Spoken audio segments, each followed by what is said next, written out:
Welcome to Mojo TV బులెటిన్ల ముందుగా headlines. Parliament ప్రాంగణంలో రాహుల్ గాంధీ నిరసన.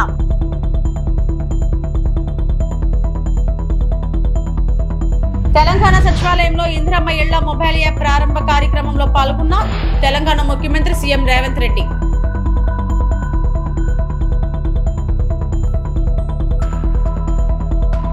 శ్రీకాకుళం జిల్లా పార్టీ నేతలతో వైఎస్ జగన్ సమావేశం.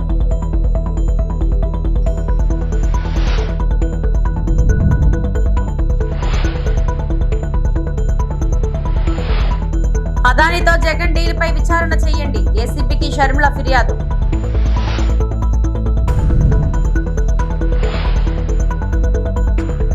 గౌతమ్ అదానీ వ్యవహారంపై సంయుక్త పార్లమెంటరీ కమిటీ ద్వారా విచారణ చేపట్టాలని ఇండియా కూటమి ఎంపీలు పార్లమెంట్ ప్రాంగణంలో నిరసనకు దిగారు. మోదీ అదానీ ఏక్ హై, అదానీ సేఫ్ హై అని రాసి ఉన్న స్టిక్కర్లు కలిగిన నల్లని దుస్తులు ధరించి ఆందోళన చేశారు. అదానీ వ్యవహారంపై ప్రధాని మోడీ విచారణ జరపలేరని లోక్సభ ప్రతిపక్ష నేత రాహుల్ గాంధీ ఆరోపించారు. అలా చేస్తే ప్రధాని మోడీ తనపై తాను దర్యాప్తు చేసుకున్నట్లే అవుతుందని విమర్శించారు. మోడీ అదాను ఇద్దరు కాదు ఒక్కరే అని ఎద్దేవా చేశారు. అదానీపై వచ్చిన ఆరోపణలపై పార్లమెంట్లో చర్చించాలని, సభలో ఈ అంశంపై ప్రధాని మోడీ నోరు మెదపాలని వైనాడ్ ఎంపీ ప్రియాంక గాంధీ డిమాండ్ చేశారు. పార్లమెంట్ మకరద్వారం మెట్ల వద్ద ప్రతిపక్ష ఎంపీలు నిరసనలకు దిగారు. భద్రతా కారణాల దృష్ట్యా పార్లమెంట్ ఎదుట ఎటువంటి ఆందోళన చేపట్టకూడదని మంగళవారం ఆదేశాలు జారీ చేసిన ఎంపీలు నిరసనలు చేపట్టడంపై స్పీకర్ ఓం బిర్లా ఆగ్రహం వ్యక్తం చేశారు. అనంతరం సంవిధాన్ సదన్ ముందు బైఠాయించిన ఇండియా కూటమి ఎంపీలు మోదీ అదానికి వ్యతిరేకంగా నినాదాలు చేశారు. అయితే ఈ నిరసనలకు తృణమూల్ కాంగ్రెస్ పార్టీ నేతలు దూరంగా ఉన్నారు.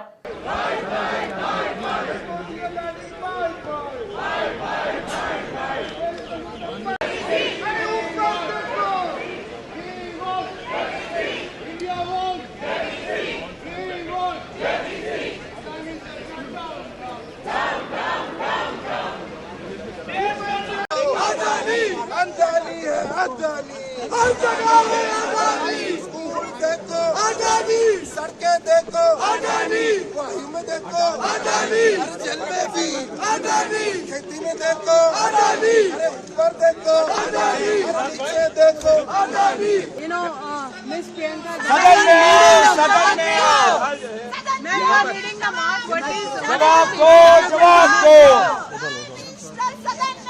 सदन में आओ इस मुद्दे को लेकर पिछले काफी दिनों से प्रदर्शन हो रहा है। जवाब दो बंद करो बंद करो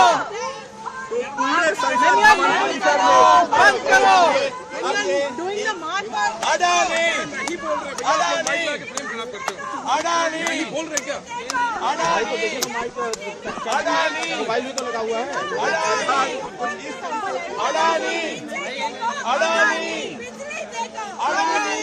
this is the protest by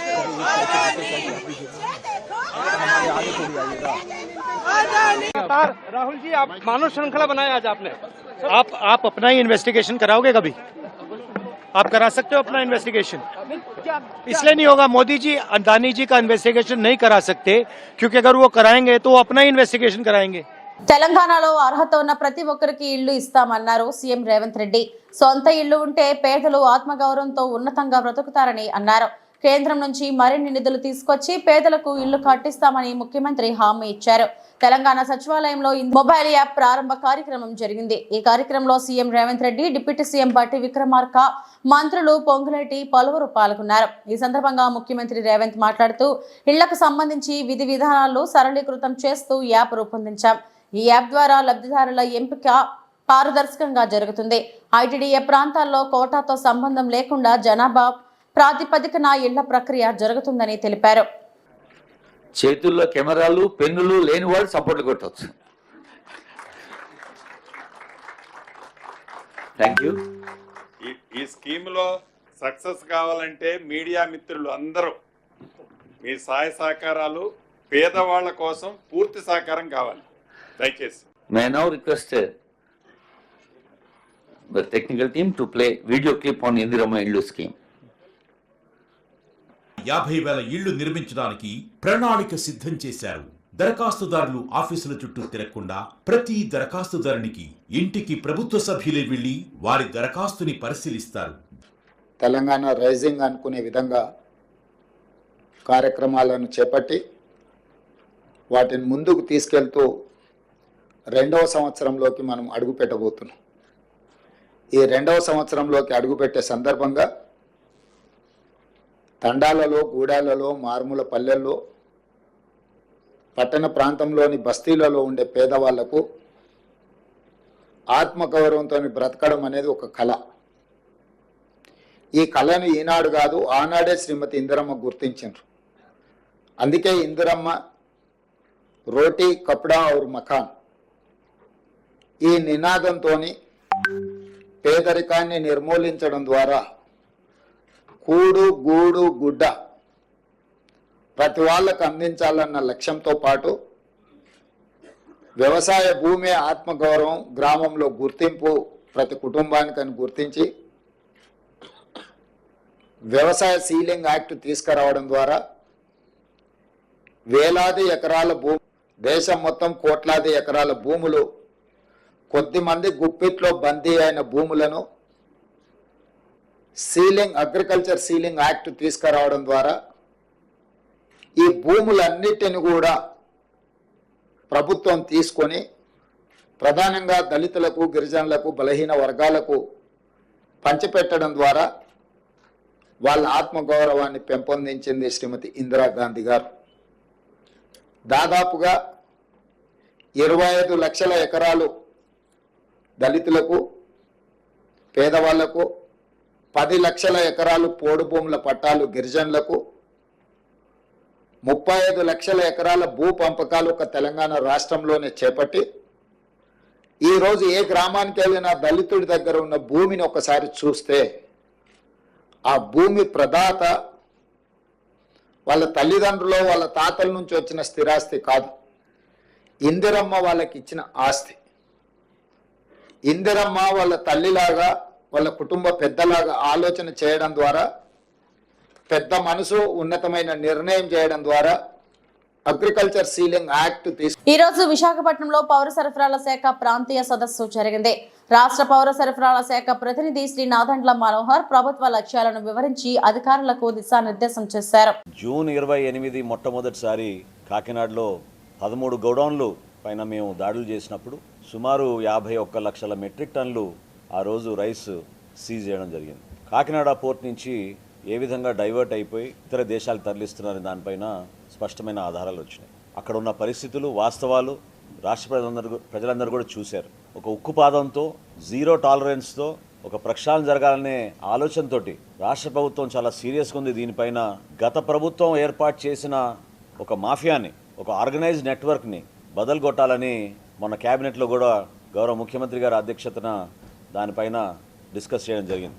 ఈరోజు గౌరవ ముఖ్యమంత్రి గారు రాష్ట్ర ప్రభుత్వం తరఫున కాకినాడలో జరిగిన సంఘటనలు, ఈ రాష్ట్రంలో జరుగుతున్న పీడిఎస్ కేసులపైన, పీడిఎస్ స్మగ్లింగ్ పైన మేము నమోదు చేసిన కేసులు, వీటిపైన సమగ్రంగా విచారణ జరగాలనే ఉద్దేశంతో సిబిసిఐడి ఎంక్వైరీని ఇప్పుడు వరకు కూటమి ప్రభుత్వం ఏర్పడిన తర్వాత రాష్ట్ర వ్యాప్తంగా జరిగిన దాడుల్లో 1066 కేసులు నమోదు చేశాం. 1066 కేసుల్లో 62,000 మెట్రిక్ టన్నుల బియ్యం మేము సీజ్ చేయడం జరిగింది. దాని మార్కెట్ విలువ 240 కోట్ల రూపాయలు. వీళ్ళు చేస్తున్న అరాచకంలో అది చాలా చిన్న శాతం అని మేము భావిస్తున్నాం. ఒక కాకినాడ పోర్టు నుంచే గత 3 సంవత్సరాల్లో 1,31,00,000 మెట్రిక్ టన్నుల బియ్యం ఎగుమతి జరిగిందని అదొక స్మగ్లింగ్ డన్ గా ఏర్పాటు చేసుకుని రాష్ట్రానికి, ప్రజలకి నష్టం కలిగించే విధంగా వాళ్ళు పరిపాలించిన విధానం మీ అందరికీ కూడా ఈ పాటికే మీకు తెలిసింది. ఈ రోజు గౌరవ ముఖ్యమంత్రి గారు తీసుకున్న నిర్ణయాన్ని మనస్ఫూర్తిగా మేము హర్షం వ్యక్తపరుస్తూ ఈ విధమైన స్ఫూర్తి నింపినందుకు మాకు గౌరవ ఉప ముఖ్యమంత్రి గారు పవన్ కళ్యాణ్ గారికి ప్రత్యేకంగా ధన్యవాదాలు తెలుపుకుంటున్నాం. క్షేత్రస్థాయిలో ఎవరికైతే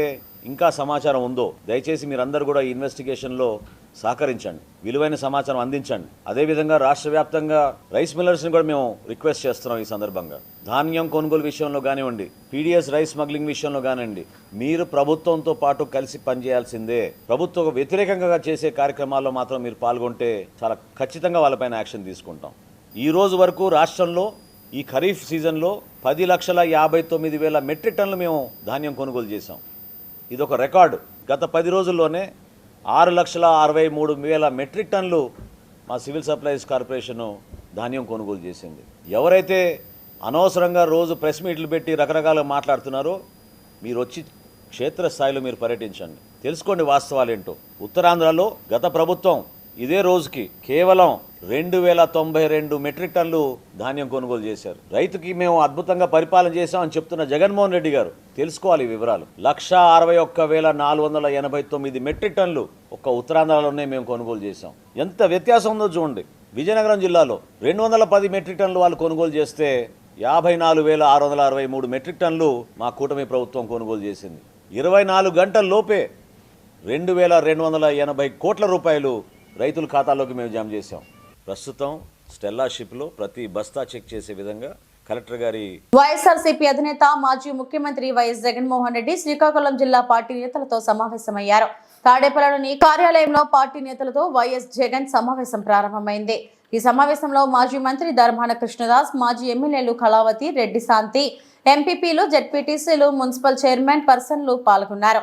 ఈ సందర్భంగా జిల్లాలో నెలకొన్న సమస్యలు, తాజా రాజకీయ పరిణామాలపై చర్చించనున్నారు.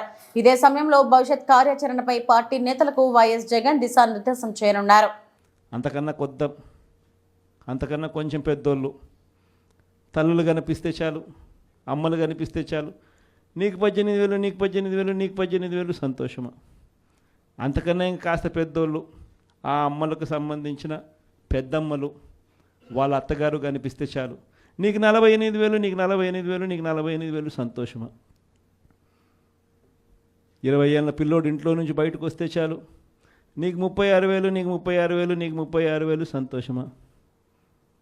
ఇంట్లో నుంచి రైతు కండువా వేసుకొని బయటకు వస్తే చాలు, నీకు 20,000, నీకు 20,000, నీకు 20,000 సంతోషమా అనే మాటలు ఈ రోజుకి కూడా నా దగ్గరికి మన ఎమ్మెల్యేలు కూడా నా దగ్గరికి వచ్చి చెప్పారు. చాలామంది కూడా చెప్పినారు, అన్న ఈ రకంగా చెప్తా ఉన్నారన్న, మనమేమో కుటుంబం మొత్తానికి సహాయం మనం చేస్తూ ఉంటే వీళ్ళు ఇంట్లో ఉన్న ప్రతి ఒక్కరికి కూడా మేము చేస్తాము అని చెప్పి చెప్పడం మొదలు పెడతా ఉన్నారు. ఈ అబద్ధాలకు మనం తట్టుకోలేమున్నా, మనం కూడా ఏదో ఒకటి చేయకపోతే, ఏదో ఒకటి చెప్పకపోతే ఇబ్బంది పడతామన్నా అని చెప్పి కూడా చాలామంది ఎమ్మెల్యేలు నా దగ్గర కూడా వచ్చి చెప్పారు. కానీ చెప్పినప్పటికి కూడా నేను చేయలేకపోయా. ఎందుకు చేయలేకపోయినాను అంటే ఈ రోజుకి కూడా అంటారు చాలామంది ఎమ్మెల్యేలు నా దగ్గరికి వచ్చినప్పుడు కూడా, అన్న నీతో ఓ సమస్య ఉందన్న అంటారు. ఏం నా సమస్య అని చెప్పి నేను అడిగితే, అన్న నీతో ప్రాబ్లం, నీలో అతి మంచితనము, అతి నిజాయితీతనం, ఈ రెండు నీతో ఉన్న సమస్యలు అన్నా అని చెప్పి కూడా అంటారు. వాస్తవమే, అతి నిజాయితీతనము, అతి మంచితనము, ఈ రెండు బహుశా నాకున్న ప్రాబ్లమ్సే కావచ్చేమో. కానీ మళ్ళీ రేపొద్దున మనం అధికారంలోకి వచ్చేసరికి మాత్రం మళ్ళీ అవే కారణాల వల్లే మళ్ళీ మనం రేపొద్దున అధికారంలోకి వస్తామన్న మాట కూడా అంతే వాస్తవం. ప్రైవేట్ స్కూళ్ళు గవర్నమెంట్ స్కూళ్ళల్లో పోటీ పడగలుగుతాయా, ఇది సాధ్యమేనా అని చెప్పి అనుకునే పరిస్థితి నుంచి ప్రతి 6వ తరగతి నుంచి ప్రతి క్లాస్ రూమ్లోనూ డిజిటల్ క్లాస్ రూములు తయారు చేసి ఇవన్నీ తీసుకొచ్చి మన హయాంలో గర్వంగా కూడా తలెత్తుకొని చెప్పగలుగుతాం. ప్రైవేట్ స్కూళ్ళు గవర్నమెంట్ స్కూళ్ళతో పోటీ పడే పరిస్థితి వచ్చింది అని అంటే అది ఒక్క వైఎస్ఆర్సీపీ హయాంలో మాత్రమే. వసతి దీవెన గాలికి ఎగిరిపోయింది. పిల్లలను ఈరోజు చదువుకునే దానికోసం ఇంజనీరింగ్ కాలేజీలో యాజమాన్యాలు మీరు ఫీజులు కట్టకపోతే మీరు చదువుకునే దానికి మేము ఒప్పుకోము, ఫీజులు తీసుకొని రండి అని చెప్పి పిల్లల్ని ఇంటికి పంపిస్తూ ఉన్న పరిస్థితులు ఈరోజు కనిపిస్తూ ఉన్నాయి. వైద్య రంగం పరిస్థితి కూడా అంతే దయనీయంగా ఉంది. ఆరోగ్యశ్రీ సేవలు మార్చి నుంచి ఇంతవరకు బిల్స్ లేవు. వ్యవసాయం పరిస్థితి అంతే. ఆర్బీకేలు స్థాపించి ఈ క్రాప్ పెట్టి ట్రాన్స్పరెంట్గా పారదర్శకంగా ఉచిత పంటల బీమా అమలు చేసి దళారీ వ్యవస్థ అనేది లేకోకుండా ఆర్బీకేల ద్వారానే పంటలు కొనుగోలు చేసి ప్రతి రైతుకు తోడుగా అండగా నిలబడే కార్యక్రమం మనం చేస్తే ఈరోజు ఏ రైతు ధాన్యం కొనుగోలులో ఏ రైతుకు కూడా కనీస మద్దతు ధర రాని పరిస్థితిలో ఈరోజు వ్యవసాయం. మాజీ ముఖ్యమంత్రి జగన్ అదాని నుంచి 1750 కోట్లు లంచం తీసుకున్నట్టు వచ్చిన ఆరోపణలపై దర్యాప్తు చేయాలని ఏసీబీని పీసీసీ అధ్యక్షురాలు షర్మిల కోరారు. జగన్ అవినీతిని అమెరికా సంస్థలు బయటపెడితే మన దర్యాప్తు సంస్థలు ఏం చేస్తున్నాయని ప్రశ్నించారు. అదానితో జగన్ డీల్పై 2021లోనే హైకోర్టులో పయ్యావుల కేసు పిటిషన్ వేశారని గుర్తు చేశారు. యూనిట్ కు 2.49 చొప్పున 25 ఏళ్ల పాటు విద్యుత్ సరఫరా కోసం చేసుకున్న ఒప్పందంపై ప్రజలపై 1,00,000 కోట్ల భారం పడుతుందని ఆందోళన వ్యక్తం చేశారు. ఆంధ్ర రాష్ట్రంలో కరప్షన్ జరిగింది. అదానీ అనే ఇండస్ట్రియలిస్టు ఆంధ్ర రాష్ట్ర ప్రభుత్వంతో ఒక పవర్ డీల్ చేసుకునే క్రమం అప్పటి ముఖ్యమంత్రి జగన్మోహన్ రెడ్డి గారికి 1750 కోట్ల రూపాయలు లంచం ఇచ్చారు అన్న విషయం ఎక్కడో అమెరికా దర్యాప్తు సంస్థలు బయటపెట్టాయి. దాంతో United states securities and exchange commission వీళ్ళ మీద కేసులు కూడా పెట్టారు. వీళ్ళ పేర్లు ఛార్జ్ షీట్లలో చేర్చారు. ఎందుకంటే అదానీ గ్రూపు చెందిన వీళ్ళు అదానీ సంస్థల ద్వారా అమెరికాలో కూడా ఇన్వెస్ట్మెంట్స్ రేస్ చేయాలనుకున్నారు. కాబట్టి వాళ్ళు ఇండైట్మెంట్ అంటే ఛార్జ్ షీట్లో పెట్టిన దాని ప్రకారము అదానీ అన్న ఇండస్ట్రియలిస్టు ఆగస్ట్ 2021లో అప్పటి ముఖ్యమంత్రి జగన్మోహన్ రెడ్డి గారిని కలిశారని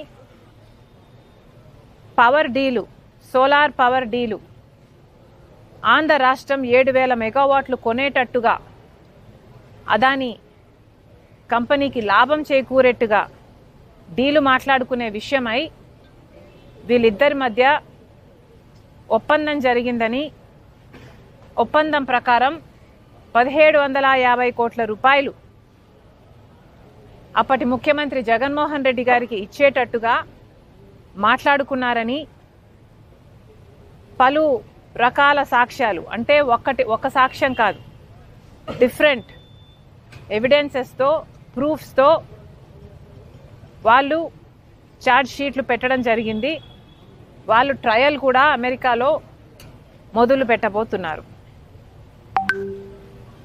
మరి ఇంత అవినీతి మన రాష్ట్రంలో 2021లోనే జరిగితే మరి ఇంత అవినీతి మన రాష్ట్రమో మన దేశమో ఎందుకు బయట పెట్టలేదు? మన దేశంలో దర్యాప్తు సంస్థలు లేవా? మన దేశంలో అవినీతి జరిగింది అన్న విషయం బయటపెట్టే సంస్థలే లేవా? ఆ రోజుల్లోనే 2021లోనే ఇప్పుడు అధికారంలో ఉన్న టీడీపీ పార్టీకి చెందిన ఇప్పటి మంత్రి పయ్యావుల కేశవ్ గారు, అమ్మా పేపర్ ఇవ్వండి, పయ్యావుల కేశవ్ గారు ఈ సోలార్ పవర్ డీల్లో అన్యాయం జరుగుతుంది అని హైకోర్టులో పిటిషన్ కూడా వేశారు. అదానీ మధ్య జగన్మోహన్ రెడ్డి గారి మధ్య ఆంధ్ర రాష్ట్రం తరపున సెకీతో చేసుకున్న డీలులో పెద్ద కుంభకోణమే ఉంది, ఈ భారం మొత్తం ఆంధ్ర రాష్ట్ర ప్రజల మీద పడబోతుంది అని ఇది పయ్యావుల కేశవ్ గారు హైకోర్టులో వేసిన కేసుకు సంబంధించిన పేపర్. అంటే దీని అర్థం టీడీపీ పార్టీకి కాకినాడ సెజ్ పోర్టు ఆక్రమణల కేసులో జగన్ ను A1 గా FIR లో CID చేర్చాలని aquaculture authority chairman Anam Venkata Ramanareddy అన్నారు. కేవీ రావును బెదిరించి భయపెట్టి 4,000 ఎకరాల భూమిని కేవలం 12 కోట్లకు అప్పనంగా కొట్టేశారని మండిపడ్డారు.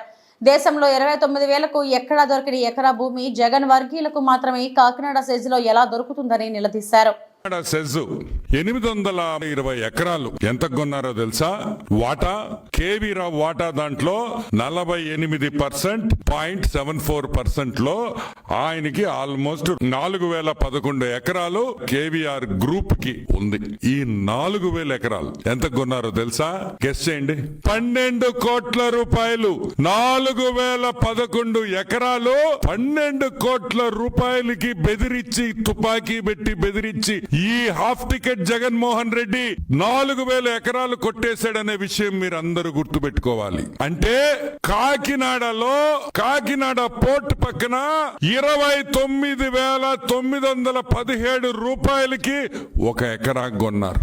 ఈ రోజు జగన్మోహన్ రెడ్డి నేను అడుగుతున్నా, పొట్టి సారాయి రెడ్డిని అడుగుతున్నా, భారతదేశంలో ఎక్కడైనా సరే 29,000కి 1 ఎకరా దొరకద్దా?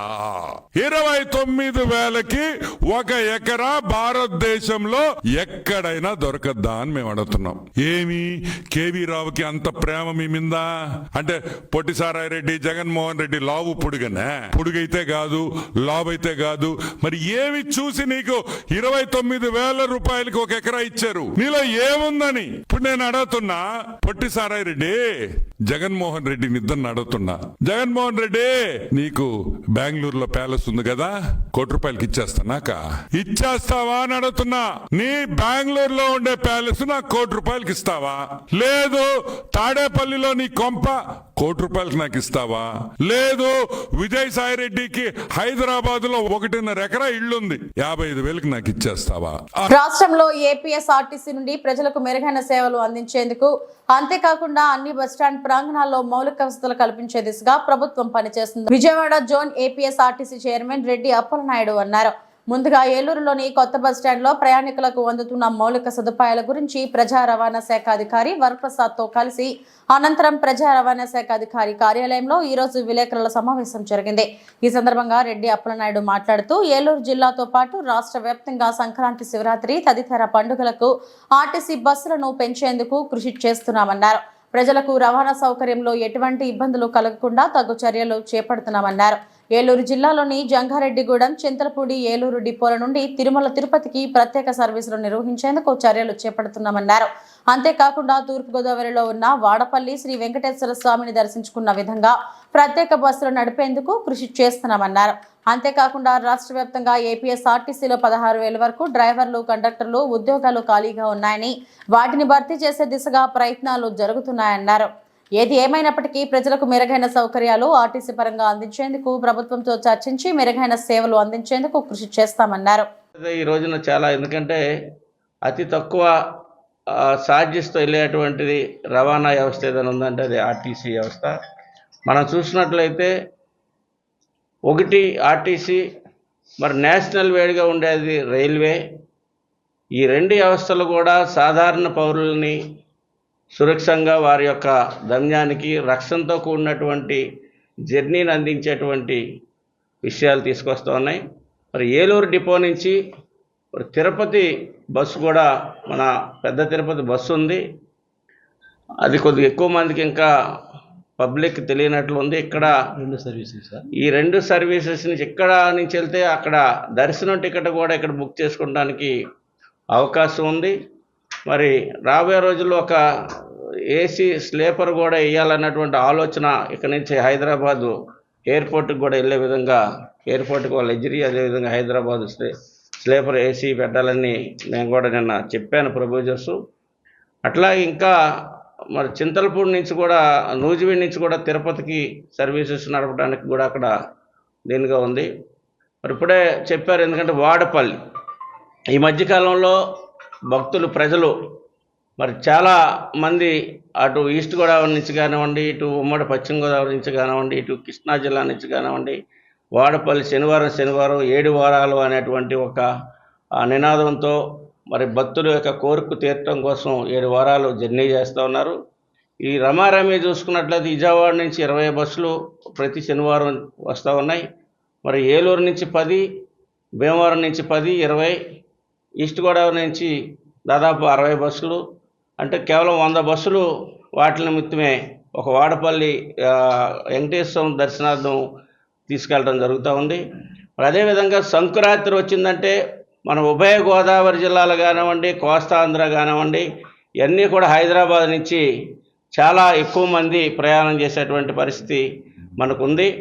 దాన్ని మరి 9వ తారీఖు నుంచి ఒక జనవరి 9 నుంచి దాదాపు 13వ తారీఖు వరకు ఎవ్రీడే ఒకరోజు 9వ తారీఖు 21 బస్సు అయితే అది 10వ తారీఖున 30 బస్సులు, 11వ తారీఖున 30 బస్సులు, 12వ తారీఖున 30 బస్సులు, రేపు 13న ఒక 6 బస్సులని, అలా చూసుకుంటే ఒక 117 బస్సులని ఒక ప్రణాళిక. అంటే ఎక్కడా కూడా ప్రైవేటు రవాణా వ్యవస్థలో ప్రైవేటు బస్సులకి అధిక ధరలకు గురవ్వకుండాను నామినల్ మామూలుగా ఛార్జీలకే ప్రజల్ని అక్కడి నుంచి తీసుకురావాలనేటువంటిది. మళ్ళీ తర్వాత కూడా ఇటు నుంచి రిటర్న్ జర్నీ కూడా ఒక ఆలోచన చేసి మళ్ళా ఇక్కడ 16వ తారీఖు నుంచి మనం మళ్ళా ఇక్కడ 15 తారీఖు నుంచి రిటర్న్ జర్నీకి కూడా మళ్ళీ బస్సులు అదనంగా స్పెషల్గా ఏర్పాటు చేయటం. దానికి కూడా దాదాపు 15వ తారీఖున 10, 16వ తారీఖున 15, 17వ తారీఖు 8, 18, 20, 19, 30, 20వ తారీఖున 10, టోటల్గా 93 బస్సులని మరి ఇక్కడి నుంచి మళ్ళీ రిటర్న్ జర్నీకి కూడా మనం ఏర్పాటు చేయడం జరుగుతూ ఉంది. ఇంకా అదనంగా ప్రోటింగ్ ఉంది, ఇంకా పబ్లిక్ ఎక్కువ అవసరం అనుకున్నప్పుడు దాన్ని కూడా. ఇవి ఇప్పటివరకు నా బులెటిన్ అప్డేట్స్. నమస్తే.